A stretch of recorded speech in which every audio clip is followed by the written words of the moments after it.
우리의 생각, 우리의 가정, 우리의 교회가 그저 분주하게 달려오는 노정 속에서 원치 않게도 마치 실타래가 얽히고 그래서 도저히 실마리를 찾을 수 없는 그런 모습이 되고 말았어요. 여러분, 맷돌로 얼마나 많은 음식을 만듭니까? 그런데 그 맷돌에 손잡이가 없으면 황당하죠. 그때 뭐라고 그래요?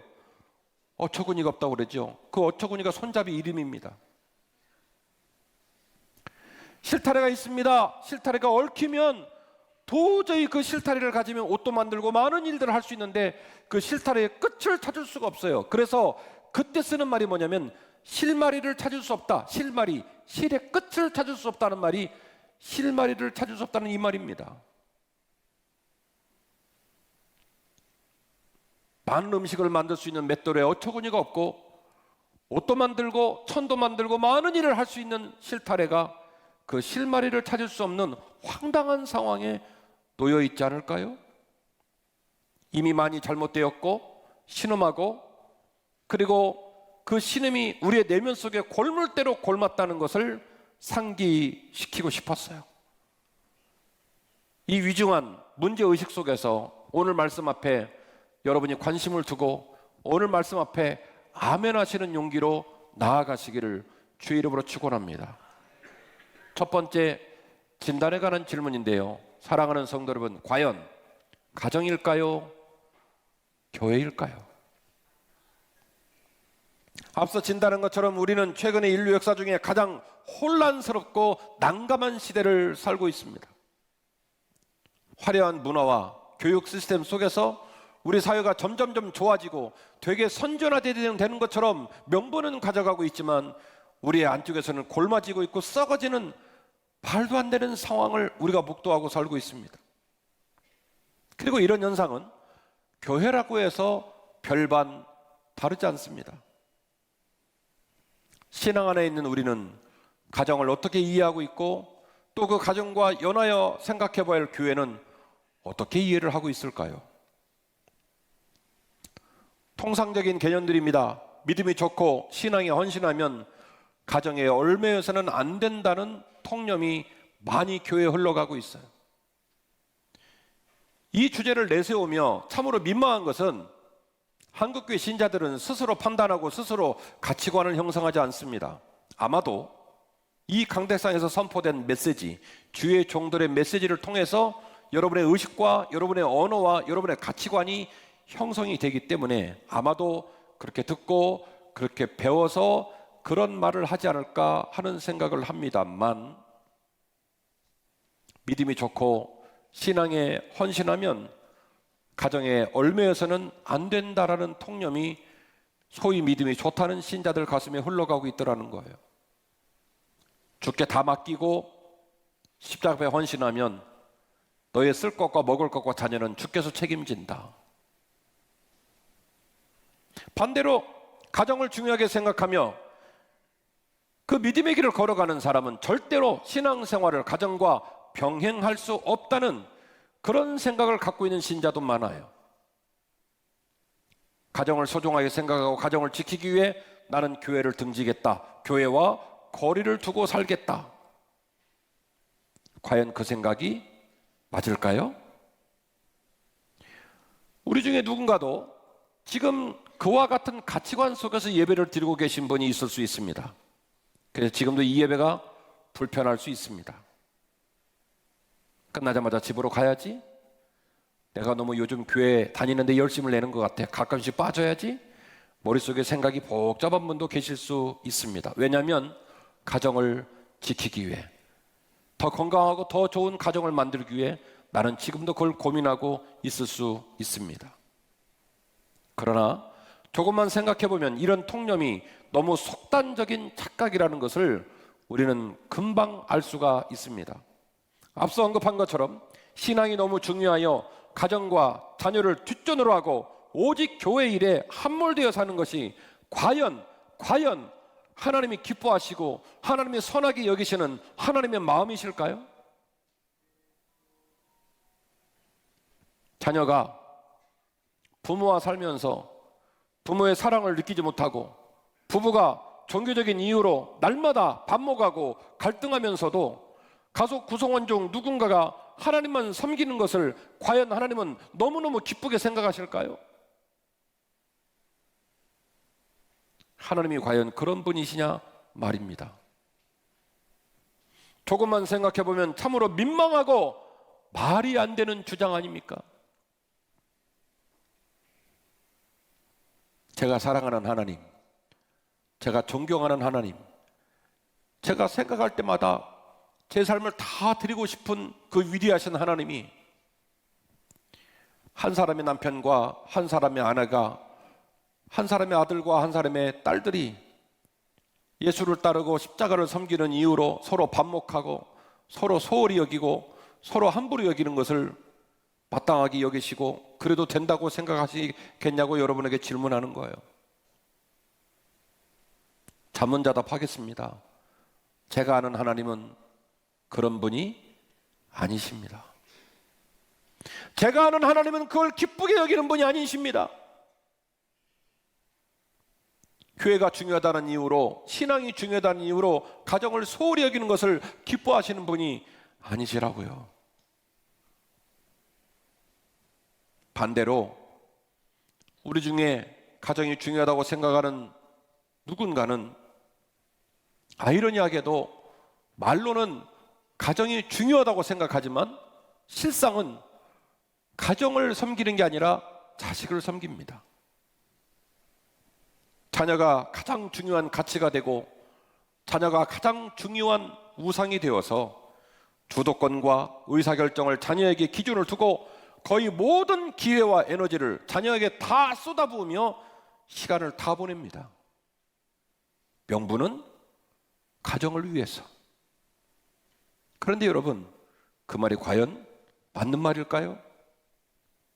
신앙도, 효도, 예의와 범절도, 더 나아가 사회생활의 가장 중요한 기본기인 거절을 전혀 가르치지 않아 헌신한 부모가 나이 들어 오히려 자녀에게 버림받고 자녀에게 무시당하고 부모의 과도한 친절과 부모의 과도한 개입으로 말미암아 그 사랑에 도취된 아이들은 더 이상 세상에 나가 견디고 인내하고 감당할 수 없는 이상한 사회인이 되어서 사회와 섞이지 못하고 사회에서 필요로 하지 않는 부담이 되고 문제를 일으키는 트러블 메이커가 되는 일이 속출하고 있는 모습을 볼 때에 가정이 소중하다고 말하는 우리들의 그 얘기가 명분이 맞고 실제적인 내용도 맞느냐고 여러분에게 질문하는 거예요.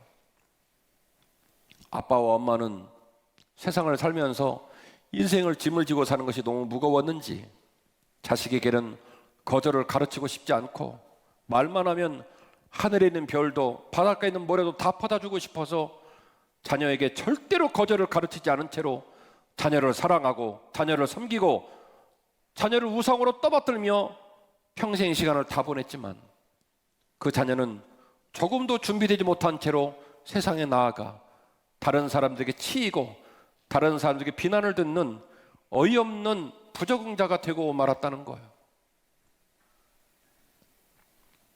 결국 오늘의 설교의 결론적인 명제가 설교의 서두에 드러나고 강조될 수밖에 없는데요. 가정을 살려내지 못하는 교회는 뿌리 없는 공허한 사역을 논하는 교회입니다. 교회를 소홀히 여기는 가정은 목표와 방향성을 잃어버린 공허한 수고와 애씀이 될 뿐이라는 것을 우리는 반드시 기억해야 할 줄로 믿습니다. 건강하고 좋은 교회는 가정을 배려하고 가정을 살리고 가정이 행복해지는 곳에 사역의 에너지를 쏟아붓는 교회가 좋은 교회입니다. 한 가정이 부모의 뜻과 자녀의 뜻이 함께 어우러져 빛을 발하고 아름다운 열매를 맺기 위해서는 그 가정의 정신과 가치가 건강한 교회에 반드시 잘 담겨져 있어야, 그래야 그 가정이 진짜 좋은 가정이 되는 겁니다. 건강하고 참된 기독교 안에 가정과 교회는 절대로 분리되지 않습니다. 아니요, 분리할 수 없습니다. 가정은 하나님 만드신 최초의 공동체요, 죽음을 향해 한 걸음씩 나아가는 인간을 향한 하나님의 가장 안전하고 강력한 선물이 하나님께서 우리에게 주신 가정이기 때문입니다. 교회 안에 가정의 원리가 있기 때문에 그렇습니다. 사도 바울은 제1차, 제2차, 제3차 전도 여행을 다 마치고 예루살렘에서 그 험한 일들을 겪고, 그리고 배를 타고 로마로 올라오는 와중에서도 우리가 알고 있는 멜리데 섬, 지금의 지도로 보시면 몰타 섬입니다. 시칠리아 섬, 이탈리아 시칠리아 앞에 있는 조그마한 섬인데, 그 멜리데 섬에서 독사에게 물려서 죽을 뻔한 어려움들을 겪으면서 천신만고 끝에 로마에 입성을 합니다. 로마에 입성을 한 후 약 2년간 가택연금 상태로 감옥살이를 하게 되어지죠. 이미 소아시아와 유럽 전 지역에 직간접적으로 교회가 많이 세워졌고, 그리고 급한 사안에 대해서는 그 노정에 이미 편지를 다 써줬습니다. 이른바 데살로니가 전후서, 갈라디아서, 고린도 전후서, 제1차, 제2차, 제3차 전도여행을 하면서 급한 교회들은 급한 대로 편지를 써서 다 보내고 교회들을 견실히 세웠습니다. 옥중에 있는 사도 바울의 마음에 내가 또다시 전도지를 찾아가고 내가 또다시 전도여행을 떠날 수 없을 것만 같구나. 그렇다고 한다면 나 죽은 다음에도, 내가 없을 때도 하나님의 교회는 여전히 십자가로 온전히 세워지고 여전히 복음을 증거하고 하나님이 기뻐하실 만한 교회로 전통과 유산을 이어갈 수 있을까? 이것을 고민하면서 쓴 성경이 이른바 그 유명한 옥중서신입니다. 빌립보, 에베소, 골로새, 빌레몬, 이 네 권인데요, 이 네 권 중에 마지막 빌레몬은 교회 이름이 아니라 사람 이름입니다. 골로새 교회의 유력한 지도자 이름이 빌레몬입니다. 그러니까 빌레몬은 어디로 들어가냐면 골로새로 들어가겠네요. 그러면 옥중서신 네 권이 실제로는 몇 권이 된 거예요? 세 권이 된 거예요. 빌립보, 에베소, 골로새. 사도 바울은 이 옥중서신 네 권 안에 뭘 담아냈냐면 교회의 정의, 교회의 구조. 왜냐하면 자기가 죽고 난 다음에도 교회들이 교회로서 건실히 쓰고 하나님이 기뻐할 만한 온전한 복음을 증거하기 위하여 교회가 뭐냐? 교회의 정의와 교회의 구조를 기록을 했고요. 그리고 그 교회가 어떤 방식으로 일을 할 수 있는지, 그 교회가 작동하는 원리는 무엇인지를 기록하느라 옥중서신 네 권을 쓴 거예요. 그리고 이 네 권의 성경 중에 에베소서하고 골로새서 이 두 성경에는 교회의 정의와 교회의 구조를 얘기했고요. 빌립보서하고 빌레몬서에는 이 교회의 정의와 이 교회의 구조가 어떤 방식으로 작동되는지 원리를 기록을 했습니다. 이제 제가 설명을 하죠. 교회의 정의와 교회의 구조는 뭐냐? 에베소서와 골로새서는 다음과 같이 기록을 했습니다. 바울이 이렇게 말합니다. 교회는 예수 그리스도의 몸이다.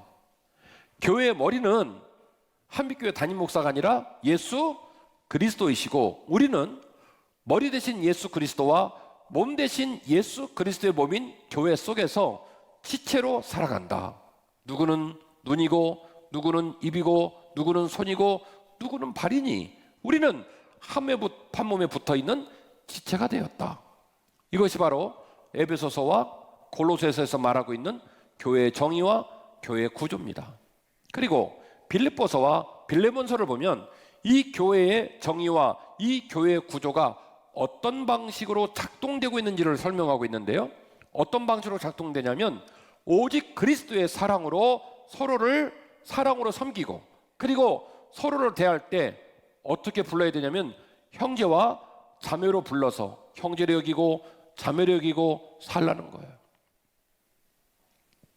이 지점에서 많은 성도들은 이 형제와 자매라는 말에 대해서 별로 집중을 하지 못합니다. 그리고 우리가 살아가는 이 현대에서도 교회만 오면 형제님 오셨어요, 자매님 오셨어요, 이 말에 되게 이물감을 느낍니다. 언제 봤다고 형제라고 부르는지 간질간질합니다. 그런데요, 이 예수님의 이 에베소서와 골로새서 초대교회 서신서가 기록될 당시에 형제와 자매라는 말은요, 시대를 뒤집어 놓는 충격적인 단어예요. 왜냐? 단어가 있긴 하지만 쓸 일이 없어요. 형제라는 단어도 자매라는 단어도 어디 가서 쓰기가 아주 어려워요. 왜냐? 인구의 3분의 1이 주인이고 인구의 3분의 2가 종이었기 때문에 그렇습니다. 종은 사람도 아닙니다. 주인이 물건이라 죽이려고 마음 먹으면 죽여버릴 수도 있었어요.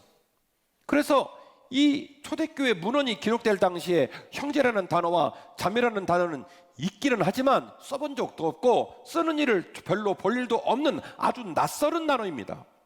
그런데 이 단어가 2000년을 뛰어넘어 오늘의 삶의 현장에 너무 흔한 단어로 형제와 자매라는 단어로 쓰여지다 보니 성도들이 오늘 본문이 강조하고 있는 너희 모두가 형제가 되고 너희 모두가 자매가 되어 서로를 형제로 섬기고 자매로 섬기라는 말의 진의와 그 무게감을 잘 느끼지를 못하는 거예요.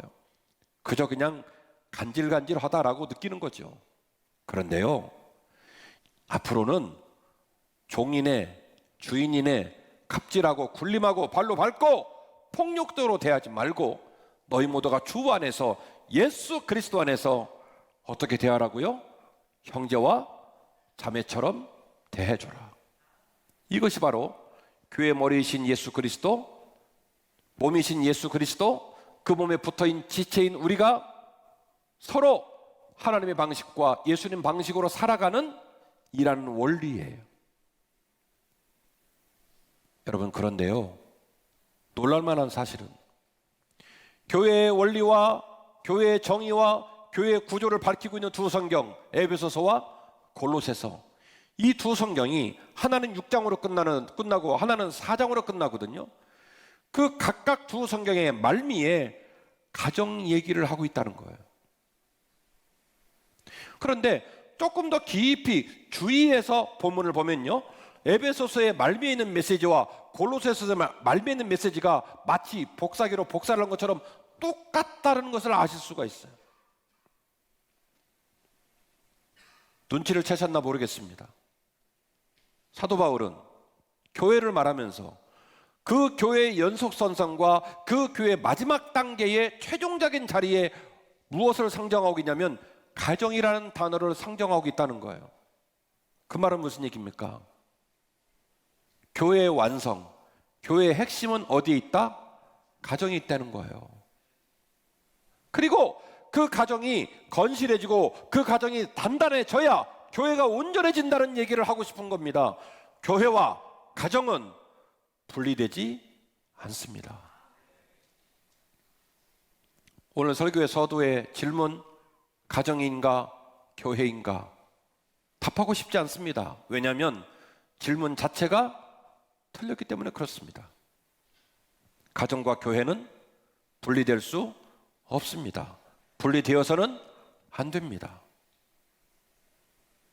건강하고 깊고 단단하고 소망이 있는 가정은 자식을 주인으로 섬기고 자식을 우상처럼 떠받들어 대는 게 아니라 교회의 원리가 그 가정 안에 잘 작동될 때에 그 가정이 건강한 가정이 되는 거예요. 하나님이 기뻐하실 만한 교회는 그 교회를 구성하고 있는 가정들을 세심히 살피고 그 가정들이 잘 세워지는 것에 에너지와 시간과 그 모든 관심을 집중시키는 교회가 건강하고 좋은 교회입니다. 본문의 말씀을 보실까요? 자녀들아, 주 안에서 너희 부모에게 순종하라. 이것이 옳으니라. 내 아버지와 내 어머니를 공경하라. 이것은 약속이 있는 첫 계명이니 이로써 내가 잘 되고 땅에서 장수하리라. 또 아비들아, 너희 자녀를 노엽게 하지 말고 오직 주의 교훈과 훈계로 양육하라. 여러분, 에베소서 6장 1절 이하의 본문의 특징은 이런 겁니다. 가정에는 갑질을 해야 될 사람이 아버지다, 어머니다, 자녀다 라고 말하고 있지 않고요, 일련의 질서를 말하고 있어요. 그리고 그 질서를 잘 유지하기 위하여 각자의 신분을 가진 사람에게 역할이 있다는 거예요. 아버지는 아버지대로, 어머니는 어머니대로, 자녀는 자녀대로 자신의 사명과 역할이 있다는 거예요. 그 자신의 사명과 역할을 그 질서 가운데 잘 감당하면 어떻게 된다는 거예요? 좋은 교회가 되고, 이 가정의 질서의 원리가 어디서 온다고요? 바로 교회에서 온다는 거예요. 교회에서. 그래서 에베소서 6장 1절에서 4절까지의 말씀은 자녀는 부모를 순종하고 부모는 자녀를 주의 사랑으로 주의 교훈으로 잘 양육해야 한다. 이것이 건강하고 아름다운 가정이란다. 이렇게 권면을 하고 있다는 거예요. 그런데 말이죠, 아까 제가 그랬죠, 목사님들은 알고 계시지만 여러분들 지루할까봐 이번 저번 왔다 갔다 설교하신다고. 그런데 사실은 다른 성경이 똑같은 얘기를 하고 있다고. 맞을까요? 골로새서 3장 18절입니다. 아내들아 남편에게 복종하라. 이는 주 안에서 마땅하니라. 남편들아 아내를 사랑하며 괴롭게 하지 말라. 자녀들아 모든 일에 부모를 부모에게 순종하라. 이는 주 안에서 기쁘게 하는 것이니라. 아비들아 너희 자녀를 노엽게 하지 말지니 낙심할까 함이니라. 아멘.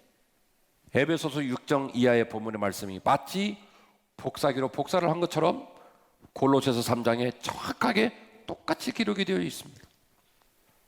그리고 이 본문은 구조가 있고 그 구조 안에 각자의 역할과 질서가 있다고 그랬죠. 그 말은 무슨 얘기냐, 따로따로 떼서 읽으면 안 된다는 거예요. 따로따로 떼서 읽는 순간 비극이 됩니다.